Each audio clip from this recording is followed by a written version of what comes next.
So, yun. Ang gamitin na lang natin ay yung kabilang segment, yung right segment.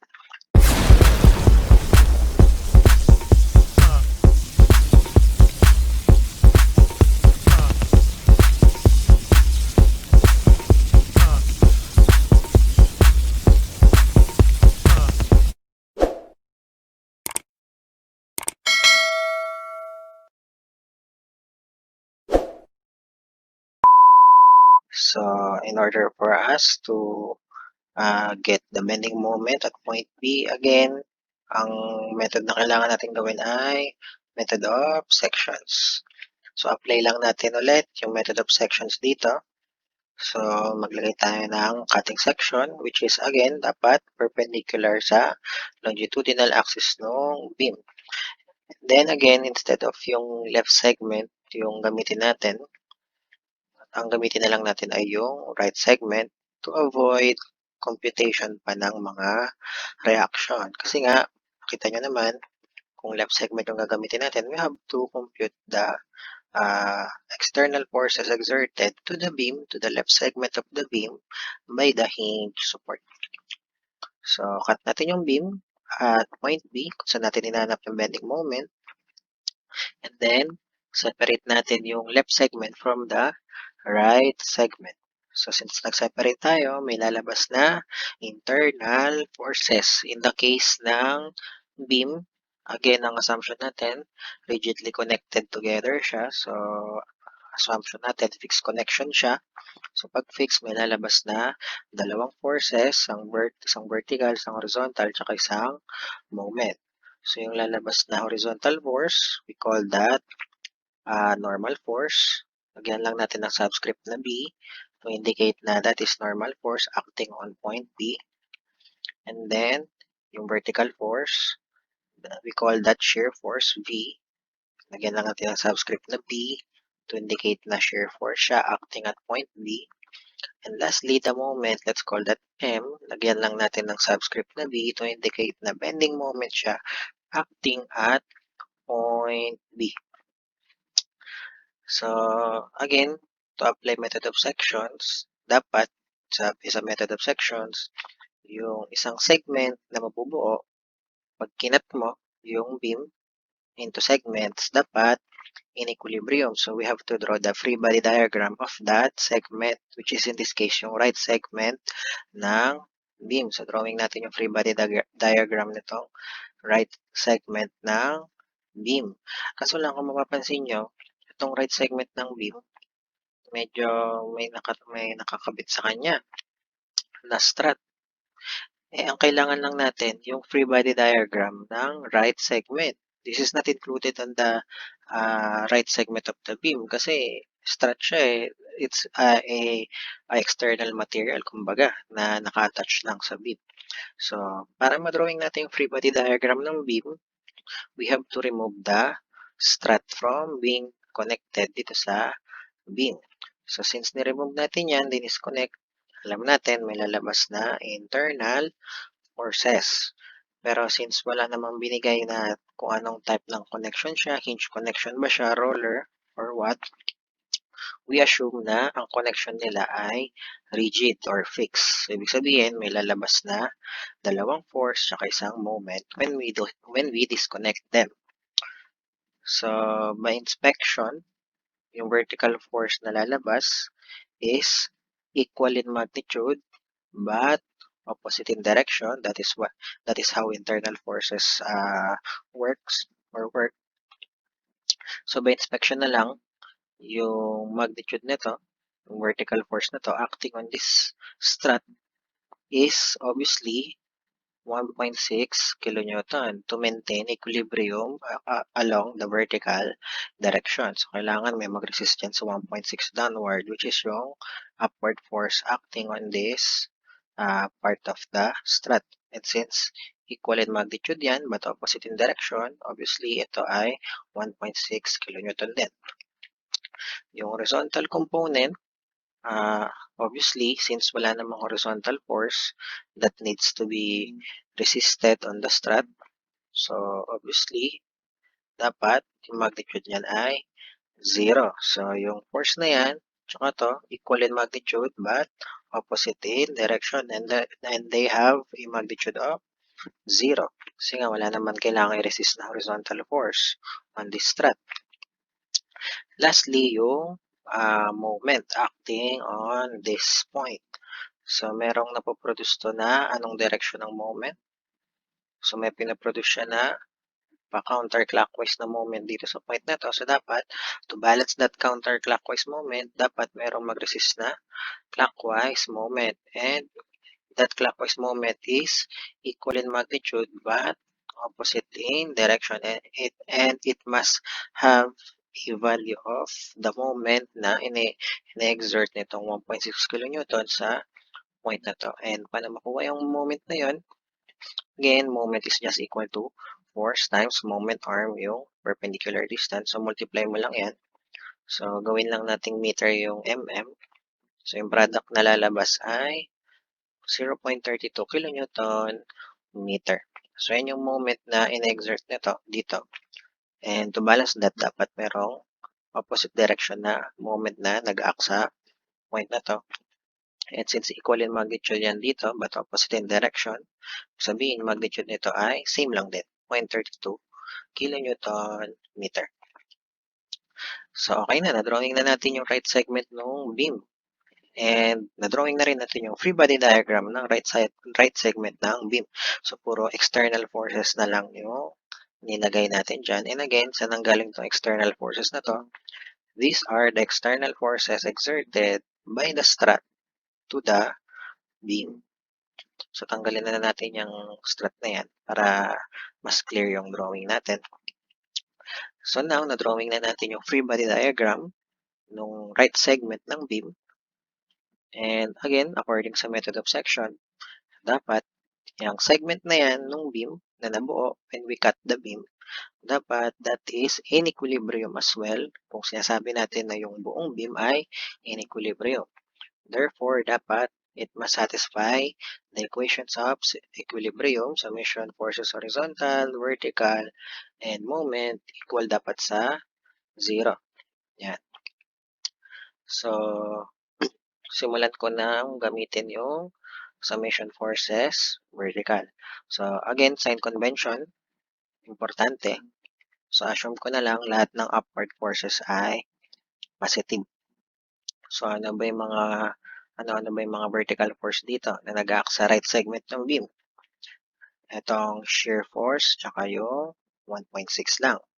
So, yung shear force, upward siya. So, upward natin, positive. Positive yung sign natin sa VB. 1.6 downward, so ang sign natin sa kanya ay negative.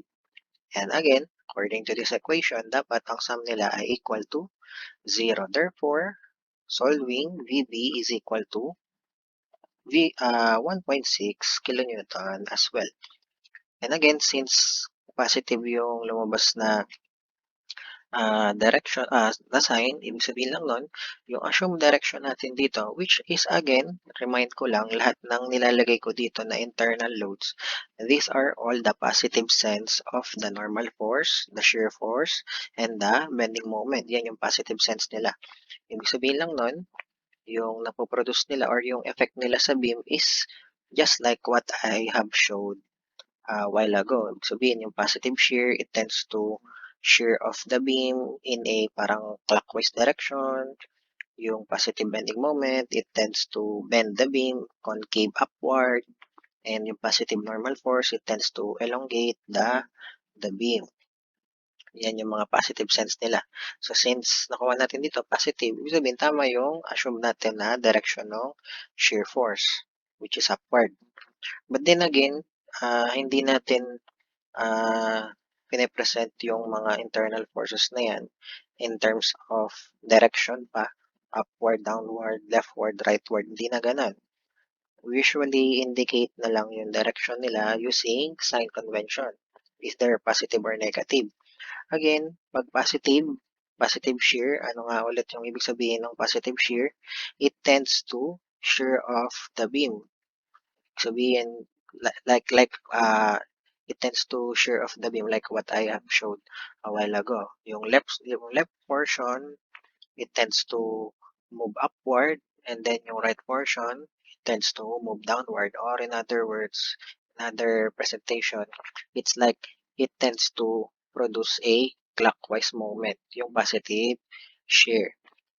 So again, instead of lagay natin direction, yung mismong direction niya ng shear force na yan, we just indicate either positive or negative. Alam na natin yung ibig sabihin nun. Kung positive or negative, alam na natin agad kung ano yung direction ng shear force na yun. Alam na natin kung ano yung effect niya sa beam. So again, just to visualize ano yung effect ng positive shear sa beam, pakita ko lang ulit. So kunyari yung section na yan is somewhere here. So yung positive shear na yan na nag-act dyan sa section na yan, it tends to shear off the beam in this manner. Yung positive shear na yan na na-compute natin. So it tends to shear off the left segment upward, the right segment downward. Or kung sa ibang way mo siya titignan, it tends to produce a clockwise movement on each segment, just like this symbol. So again, dapat ngayon palang tandaan nyo na, pag sinasabi nating positive ang shear, sabihin, ganito yung effect niya sa beam. Otherwise, kung may mag-negative yan, ibig sabihin, opposite lang yung effect ng shear na yon sa beam. So, ibig sabihin, ito, instead of upward, downward siya. Ito, instead of downward, upward siya. So, ganyan ang pag-present natin ng mga internal forces acting on a beam. Next, gamitin natin na equation ay yung naman pwede magamit yung summation moment equal to 0. So, sign convention ko na lang, lahat ng counterclockwise moments ay positive. So, saan tayo mag-moment? Siyempre, kagaya ng tinuro ko sa mga previous discussion natin, mag-moment ka dun sa point kung saan maraming unknown, which is in this case, ito, yung point B. So, dyan tayo mag-moment sa point B. So, pag nag-moment tayo sa point B, yung shear tsaka normal force, mawawala na sa equation kasi wala naman silang moment dyan sa point B kasi wala silang moment arm. So, ang may moment lang sa point B, etong bending moment, tsaka yung external moment na to galing sa angle strut na nakakabit kanina na tinanggal natin. Tsaka plus yung moment na napoproduce na itong 1.6 kN. So, itong MB, yung bending moment sa B, ang direction niya ay clockwise. Sabi natin counterclockwise yung positive. So, dapat negative yung sign niya.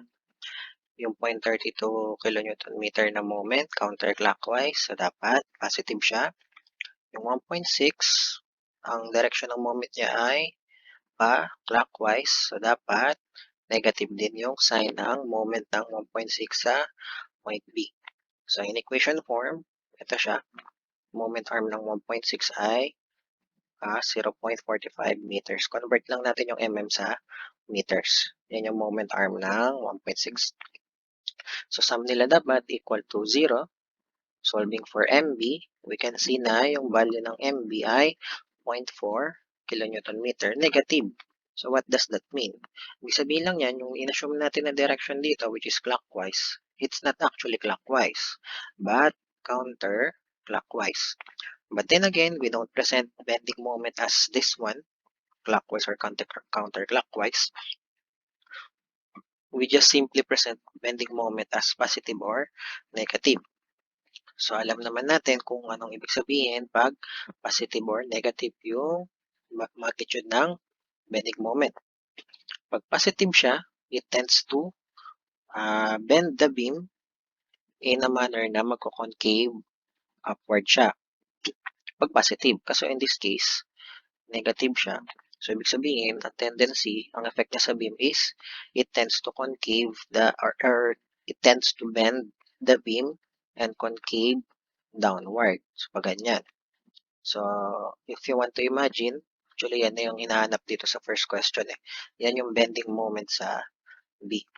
So, box na natin yan. If you just want to imagine paano yung effect ng negative bending moment dito sa beam, so imagine nyo na lang, kunyari, ito yung beam.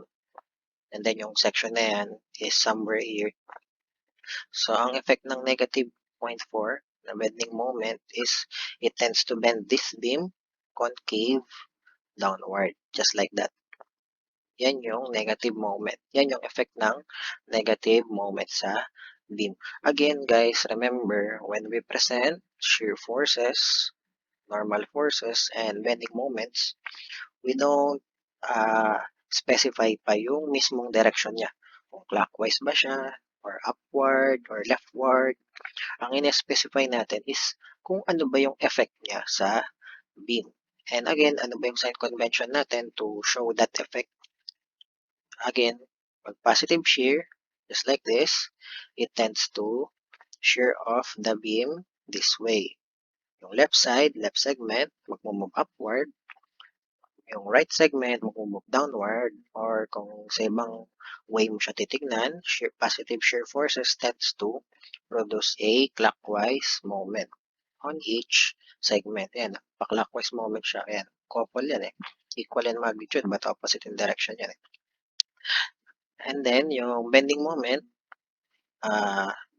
yung positive bending moment, it tends to bend the beam concave upward.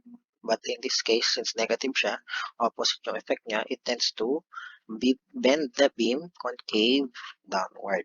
So, ganyan yung ginagawa ng negative moment na to. Pinakompute natin dito sa whole beam.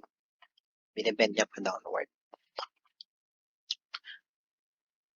Ito, actually,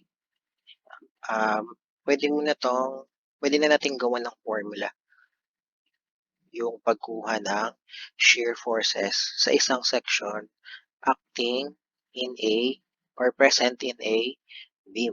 Pwede na natin gawan ng formula kung paano ba madaling makukuha yung shear force, for example, like this one, sa isang section on a beam. So actually may formula na siya. Actually yung ginawa natin dito, parang ito lang din. So anong ibig sabihin nito? Formula na to, ito. Dito muna tayo. Ibig sabihin lang yan, yung shear force at any section, at a certain section in a beam, yan, shear force na yan, is just equal to the negative of the summation ng mga forces, vertical forces, dun sa right segment or right part no section kung saan mo gustong kunin yung shear force.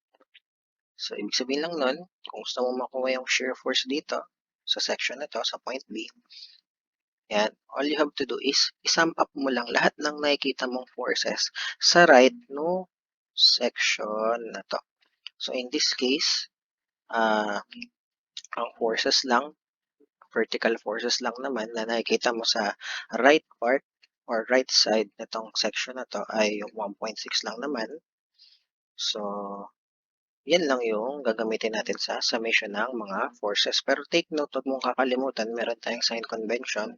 Ang sign convention natin, mga upward forces, they are positive. Otherwise, downward, negative. Yung 1.6, downward siya. So, ibig sabihin lang nun, ang sign niya ay negative. So, yung summation dito, this is negative 1.6. Kaso lang, merong negative pa ulit dito sa labas ng quantity. So, yung negative 1.6 multiply sa negative pa ulit, magiging positive 1.6. Just like what we have here, positive shear. So, pwede mo lang gawing formula yan.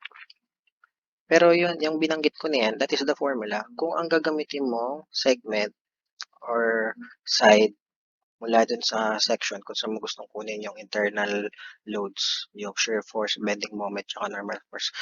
Ito ang i-apply mo kung ang gagamitin mo na side ay yung right side or right segment. That's why nakalagay dito yung subscript na R. It stands for right. Right segment or right part na to, section na to kung saan mo gustong kunin yung shear force. E paano naman kung yung kabilang segment yung gagamitin natin, yung left? So, ito naman yung formula. Similar lang din dito. Nawala lang yung negative. So, ibig sabihin lang yan, if you want to find the shear force at this segment, yan, all you have to do is sum up mo lahat ng vertical forces sa left nitong section na to. So, kung ano man yung vertical forces na nakikita mo dito sa left segment nitong section na to, sum up mo lang lahat yon with a sign convention na lahat ng upward forces ay positive. sum up mo lang yun lahat. Therefore, yung makuha mong sum doon according to this formula, yun yung shear force acting on this section. So that is what this formula means. So tandaan nyo lang yung negative na to. Pag yung right segment yung ginagamit nyo, wag nyo kakalimutan yan. Kasi mag-iiba yung sagot pag nalimutan nyo yan. Kunyari dito, diba negative 1.6 yan kasi downward. Pag nakalimutan mo yung negative dyan, ang makukuha mong shear force at this point, negative 1.6. Negative na shear. So, iba yung effect nun. Hindi ganito, kabaliktaran. So, mahalaga yan, yung negative na yan. Wag kakalimutan. Actually, itong bending moment, pwede na rin natin yung gawan ng formula. Halos similar lang dito sa formula sa shear. Pero, just to explain anong ibig sabihin nitong formula na to. Ibig sabihin lang yan, yung bending moment at a certain section, in this case, kunyari sa point B, equal lang siya sa summation ng mga moment sa right side nung section or sa nung point kung saan mo gustong kunin yung bending moment. In this case, ang ginamit natin yung right side or yung right segment.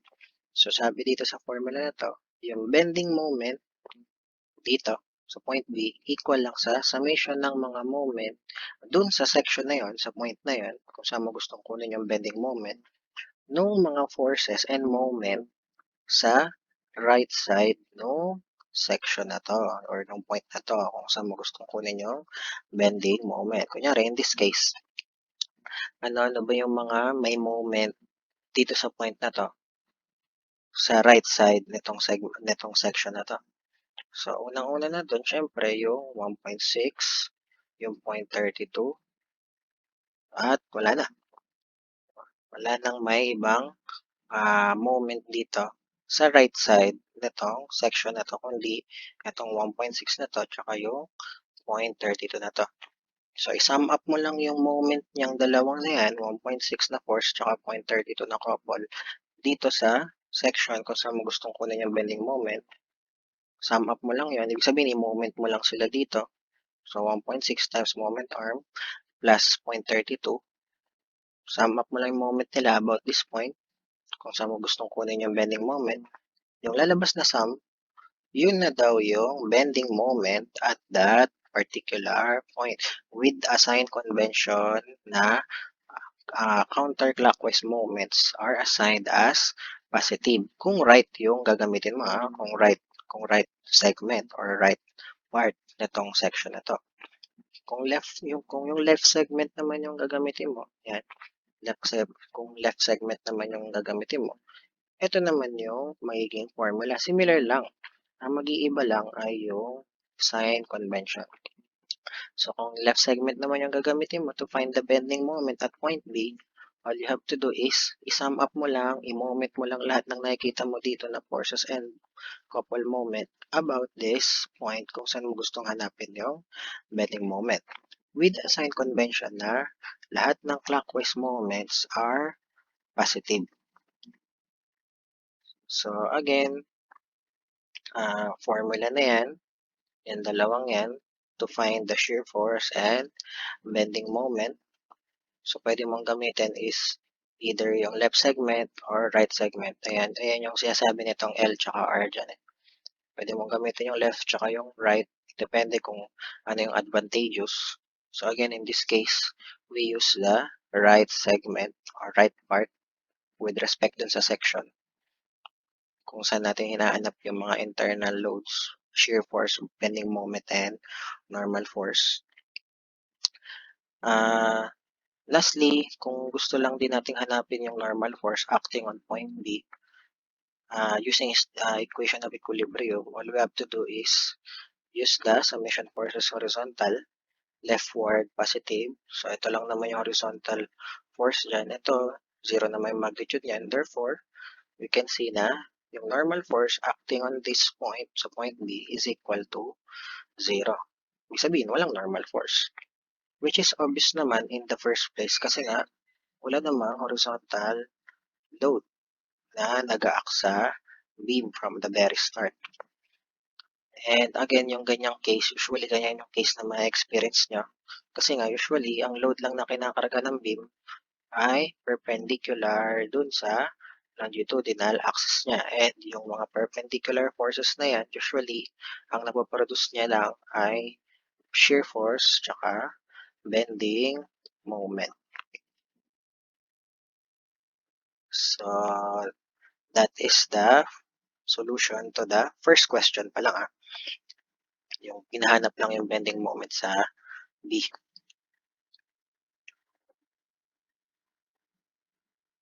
Are you still looking at me?